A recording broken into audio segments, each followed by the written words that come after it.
নমস্কার বন্ধুরা, সপ্তম শ্রেণীর সংস্কৃত বিষয়ে সেকেন্ড ইউনিট টেস্ট বা সেকেন্ড সামেটিভ ইভ্যালুয়েশন যেটা ইতিমধ্যে বিভিন্ন স্কুলে শুরু হয়ে গেছে বা এখনও শুরু হতে বাকি আছে। আজকে আমরা সংস্কৃত বিষয়ে সেকেন্ড ইউনিট টেস্টের মোস্ট ইম্পর্ট্যান্ট প্রশ্ন এবং এটা পড়েছে একটা স্কুলে, সেটা নিয়েই আলোচনা করব।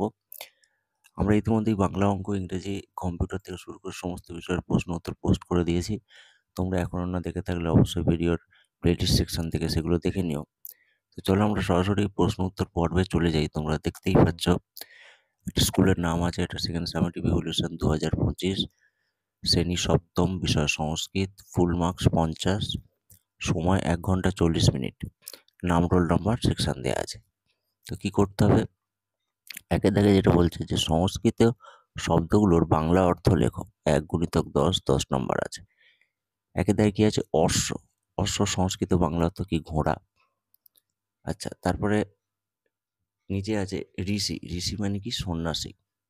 ভূমি, ভূমির সংস্কৃত শব্দের মানে হচ্ছে মাটি।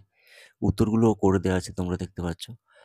দেব, দেব সংস্কৃত অর্থ হচ্ছে দেবতা। পবন, পবন সংস্কৃত অর্থ হচ্ছে বাতাস।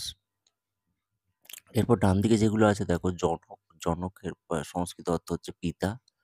কৃষ, কৃষর সংস্কৃত অর্থ হচ্ছে কর্ষণ করা বা খোঁড়া আর কি। মন থেকে মন। নর, এর সংস্কৃত অর্থ হচ্ছে মানুষ। এবং দর্পণ, এর সংস্কৃত অর্থ হচ্ছে আয়না। তো এইগুলো তোমরা অবশ্যই দেখে রাখবে। এরপর দুয়ে দেখে দেখো, বলা হচ্ছে যে কোনটি কোন লিঙ্গ লেখো।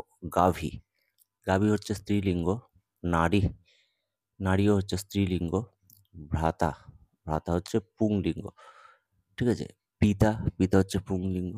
এবং পত্নী, পত্নী হচ্ছে স্ত্রীলিঙ্গ। এটা 5 × 2 অর্থাৎ 10 নম্বরের আছে। তো কোন কোন লিঙ্গ, এটাও হয়ে গেল। এরপর 3-এর দাগে দেখো, বলেছে যে বাংলায় অনুবাদ করো। ঠিক আছে, 2.5 নম্বর করে 4টে আছে, 10 নম্বর। ঋষি বেদং পঠতে, এর যদি বাংলা অনুবাদ করে কি হবে না, ঋষি বেদ পাঠ করছে। এরপর বলছে কি, বালক বিদ্যালয়ং গচ্ছতি, অর্থাৎ বালকেরা বিদ্যালয়ে যাচ্ছে। এরপর একটা বলেছে যে বালিকা হটসাত নিত্যানি। ঠিক আছে, এটা করে নেবে। বালক বালিকা অর্থাৎ বালিকারা নৃত্য করতেছে, এরকম টাইপের কিছু একটা হবে। এরপর ঘয়েরটা বলছে যে আবাং পুস্তকং পঠাবহ, আমরা বই পাঠ করছি।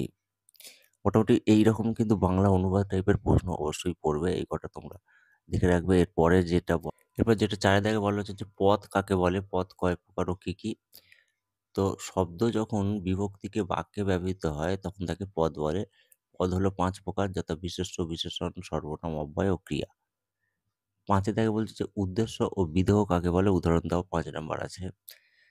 তো বাক্যে যার সম্বন্ধে কিছু বলা হয় তাকে উদ্দেশ্য বলে, আর যার উদ্দেশ্য সম্বন্ধে কিছু বলা হয় তাকে বলা হয় বিধেয়। যেমন কবিতা বই পড়ছে, এই বাক্যে কবিতা হলো উদ্দেশ্য ও বই পড়ছে হচ্ছে বিধেয়।